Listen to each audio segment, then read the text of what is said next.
Thank you so much for gathering us all together. I'm so excited about the conversation that we're going to have, and I'm super excited about the curriculum and inquiry that Facing History has created about Angel Island. I hope that the history and the story of Angel Island gets taught across the country even more than it is today. So, Angel Island was called the Ellis Island of the West when the US government first established plans to build an immigration station on the West Coast in San Francisco Bay.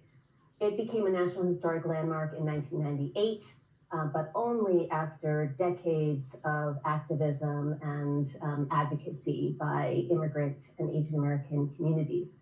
And one of the reasons why I especially love teaching about Angel Island is not just because I have deep family roots through the immigration station, but also because Angel Island helps us to understand so many critical issues about our immigration history, but also our immigration present. So I think that when many teachers, when many students think about immigration history, maybe the lesson that is most often taught or the one that comes to mind the most frequently is the story of immigration through Ellis Island in New York City. Maybe they think about the photographs of European immigrants passing by the Statue of Liberty on their way into the United States.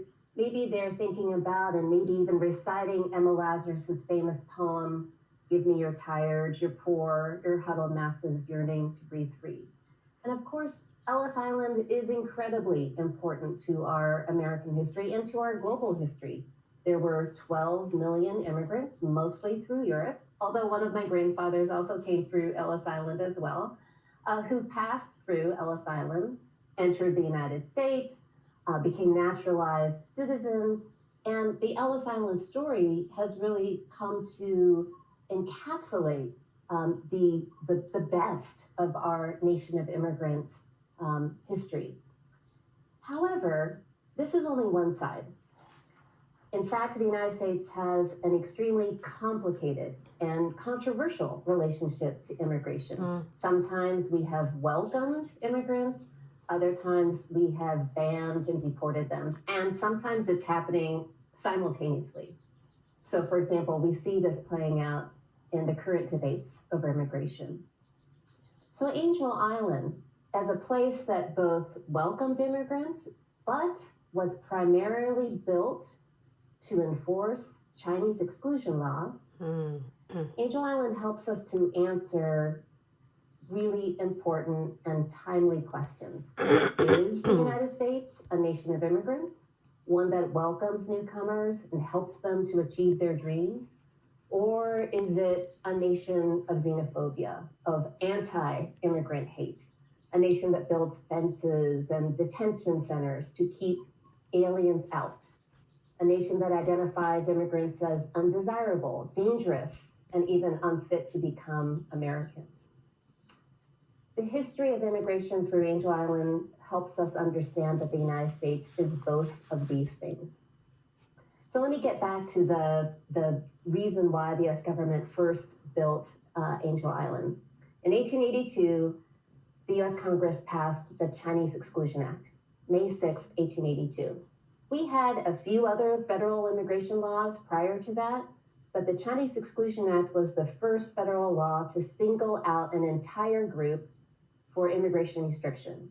It banned all Chinese workers. It expressly allowed only a few select classes of Chinese, teachers, students, diplomats, travelers, merchants, to apply for admission. And the immigration station was built in the middle of San Francisco Bay on Angel Island to enforce these laws. Right off the bat, when we compare the experiences of immigration on Ellis Island versus immigration on Angel Island, we can see the difference that unequal immigration policies play in how we enforce our borders, who we welcome, and whom we do not. So, for example, Ellis Island was mostly a welcoming, a processing center. Only 20% of immigrants who applied for admission through New York were detained. And when they were detained, it was mostly a few hours or maybe a few days.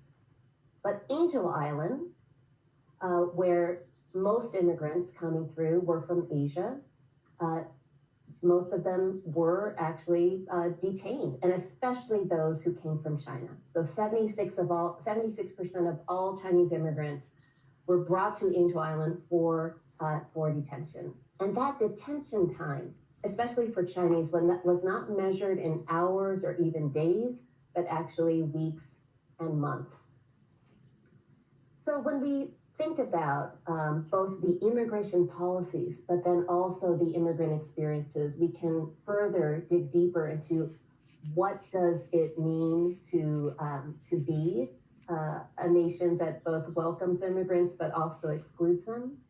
We can see this through the oral histories that many community members did starting in the 1980s, and as we will see later through a tour of the actual immigration station, we'll see their experiences expressed and preserved in some of the writings that still lay on the barracks, the immigrant detention barracks walls.